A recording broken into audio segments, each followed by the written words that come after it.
नमस्कार प्रिय दर्शकों।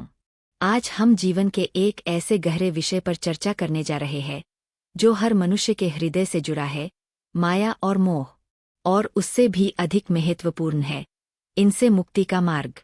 हम सब इस संसार में रहते हैं, परिवार है, धन है, संबंध है, इच्छाएं है, सपने हैं।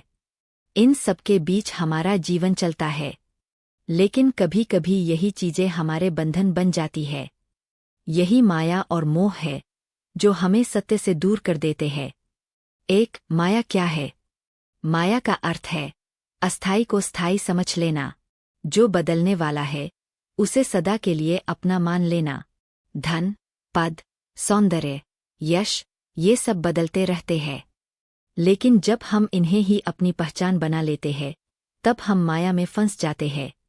माया हमें भ्रम में रखती है।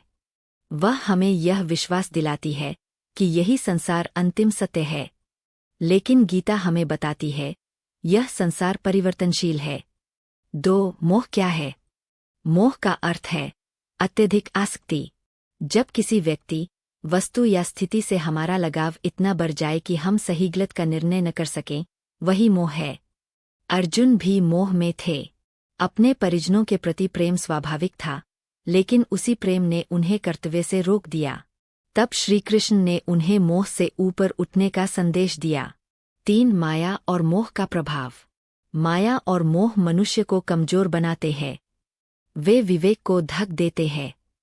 वे निर्णय को भ्रमित कर देते हैं। जब हम मोह में होते हैं तब हम सत्य को भी नहीं देख पाते। हम केवल अपनी भावनाओं के अनुसार निर्णय लेते हैं।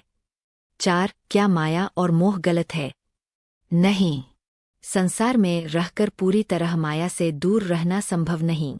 परिवार से प्रेम करना गलत नहीं। धन कमाना गलत नहीं।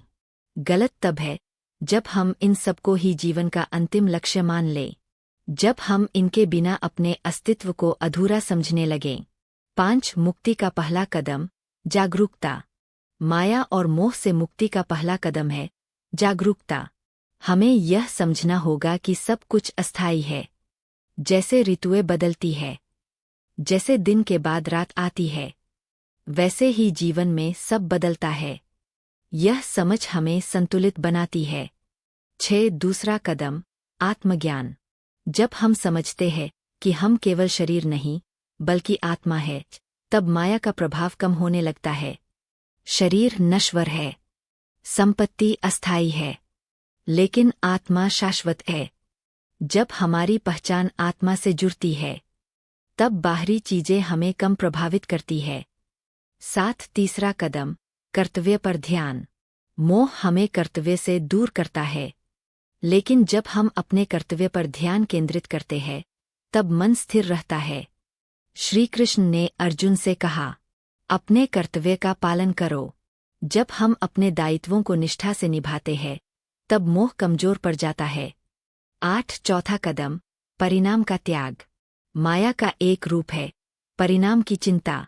हम चाहते हैं कि हर कार्य का परिणाम हमारे अनुसार हो।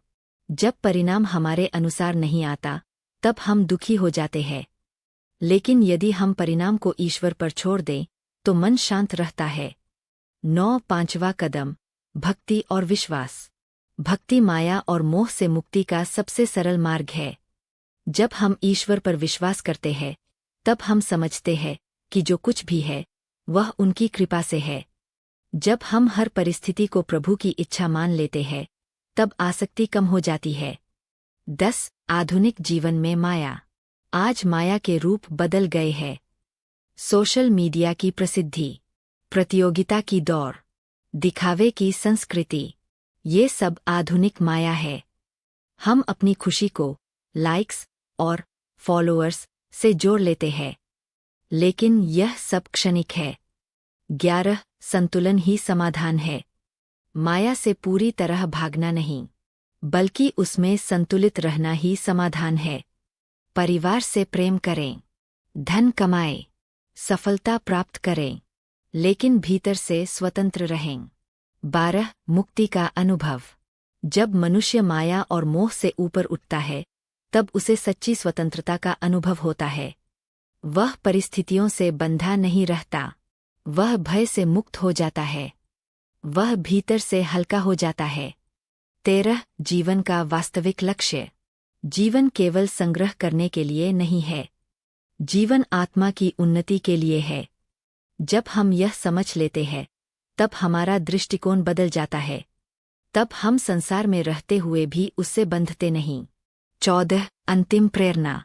प्रिय मित्रों, माया और मोह जीवन का हिस्सा है, लेकिन उन्हें अपने ऊपर हावी मत होने दीजिए। संसार में रहिए, पर संसार को अपने भीतर मत बसाइए। अपने कर्तव्य का पालन कीजिए, आत्मज्ञान को अपनाइए, भक्ति और विश्वास को मजबूत कीजिए। जब यह तीनों मिलते हैं, तब माया और मोह का बंधन टूट जाता है। यही मुक्ति का मार्ग है, यही जीवन की सच्ची स्वतंत्रता है, और यही गीता का दिव्य संदेश है। जय श्री कृष्ण। Folded hands.